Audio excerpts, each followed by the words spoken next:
I'm going to go with the number one team in the country losing on the road at St. Mary's.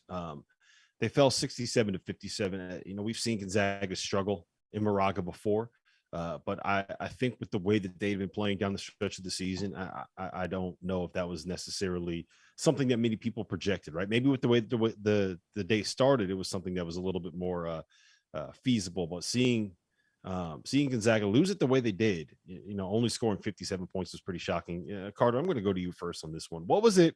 What did St. Mary's do? How did St. Mary's find a way to slow down that juggernaut Gonzaga offense? Yeah, I think just as a quick overview, I think they just really controlled the front court in this game. I think that was the story of this game. You have Drew Timme, the All-American candidate, coming to this game. You have Chet Holmgren, a certified top 3 NBA pick in this game. And they got shown up as a unit by the front court at St. Mary's. Toss played extremely well. Shout out to Mitchell Saxton, a guy who played a little bit coming to this game, had a show against Chet Holmgren. I mean, that front court played amazing last game. And as a big man, I always respect when the front court show up to play. So shout out to St. Mary's front court. I thought they did a great job of controlling that basketball game, and it helped pick up the energy for the team as a whole, because I think it set the tone from the tip. I just thought the physicality. Yeah, I think when you've looked back at the teams that have beaten Gonzaga recently, you've thought about, the athleticism overwhelming Gonzaga, and the Baylor game, obviously, Duke as well earlier in the season, it was an athletic edge that won in the game. And St. Mary's didn't have an athletic edge in this game, but what they did was they executed like crazy, and they were physical, and they made Drew Timme work, and they made Drew Timme feel, Matthias Toss. And I thought Toss was just tremendous defensively, and he's been like this all year. In terms of some of the big men he's dealt with, in the WCC and in the non-conference as well, he's been a really tough guy to score on. But, Drew Timme doesn't shoot 2 for 10 from the field. He just doesn't do that. He is as consistent as he come. He has burned St. Mary's before. And today, Matthias Toss was not going to let it happen. Or yesterday, Matthias Toss was going to let it happen. So I think you combine that with, a bunch of really strong individual efforts. I thought Kuzi and Johnson played as well as they could have and never left the floor, which was huge. You mentioned Carter Saxon, what he was able to do for them. I mean, it was just a balanced performance. It was a clinical performance. And it was just, I was just so impressed with the fact that they never let Gonzaga make that sustained run. I mean, that is what they're known for. They're as good as anyone. And, that 10-0, that 10-0 kill shot, as Evan Miyakawa, our friend over the analytics world, refers to it.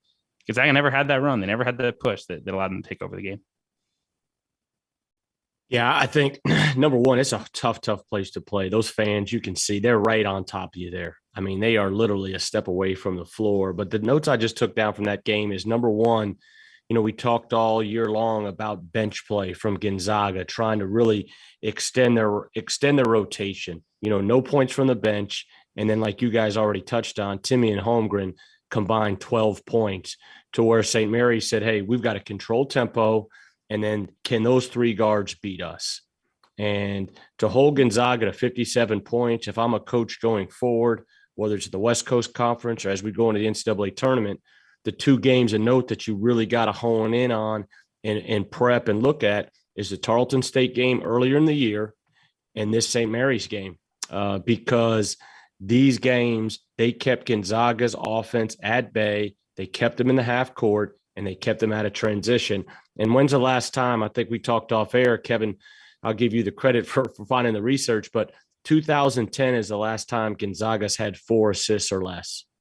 That's 12 years, only 4 assists, and then obviously 36% from the field on a team that's offensively phenomenal. Yeah, the thing about Gonzaga is they lead the nation, or they were top 3 in the nation in effective field goal percentage, defensive effective field goal percentage, 2-point field goal percentage, and defensive 2-point field goal percentage. Their whole defense is built around this idea that we have this 7-foot monster in Chet Holmgren that's going to erase everything at the rim. Their offense is built around the idea we're going to be able to space the floor, get the ball to Timme, and be able to let him kind of go to work and do his little mustached ballerina kind of footsteps and find a way to get seals and all that kind of stuff. And St. Mary's outscored them in the paint. They put up 40 points in the paint, and they held Drew Timme and Chet Holmgren to a combined 5 for 16 on 2-point field goals. You never see that happen. You never do. So I want to ask you guys this, and I think Prohm, I'll go to you first on this one. Was Was this a product of two rivals that know each other really, really well? Was this a product of Gonzaga getting a little bit bored in league play and not realizing that when you go into Moraga, it's a little bit different than when you're playing at Pacific or when you're playing at Pepperdine? Or is this just St. Mary's is really damn good? I think a little bit of everything. I think obviously St. Mary's showed last night they're really freaking good. I mean, they're a good basketball team. Obviously, Randy Bennett's one of the top coaches in the country. But I think, number one, these teams have gone head to head, 1-2, and had West Coast Conference for years. And I think they know each other so well. St. Mary's, to them, they knew how big this game was. And then when you listen to, Gonzaga afterwards, they talked about the physicality. They talked about them being a quicker and more tougher team, last night. And that maybe, it's kind of late February, getting to early March, they can be a little beat up and worn down, to where, they need to get home, get freshened up, and be ready to go win the West Coast Conference tournament and then go on to the NCAAs. But I think, number one, they know each other so well. Number two, it's a phenomenal basketball team, really well coached and tough. And then three, it's a team that, obviously controlled tempo. And if you ever been to Moraga, California for a game, it's a phenomenal environment. It's a high school gym that they're playing in, right? It really is kind of like a glorified high school gym, and it creates an awesome environment. Sweeney, real quick, let me ask you this. Is there any chance that Gonzaga falls off of that 1 seed line? I don't think so, especially with the way that WCC protects their top seeds. Gonzaga only have to play 2 games to win the conference tournament. It would be against San Francisco or BYU, and then St. Mary's or theoretically Santa Clara, I guess. So there's not really room to have a bad loss. I'd be stunned. Maybe there's potential for them to lose the number 1 overall seed and have to go somewhere other than out west, but that would require a loss and then Arizona, I think, winning the Pac-12 tournament. Yeah, Carter, does the way that this game played out, is there now a formula to beat Gonzaga? I hate doing like the lazy take in this game that Gonzaga was taking a break or, they just were getting kind of bored, but it kind of seemed like that in this game. Like, I know I gave credit to St. Mary's front court, but look, there was a lot of shots and a lot of shots by Chet and Timmy that go in on a nightly basis. And they really just weren't falling, and they seemed out of sync, and they really just couldn't get back on track.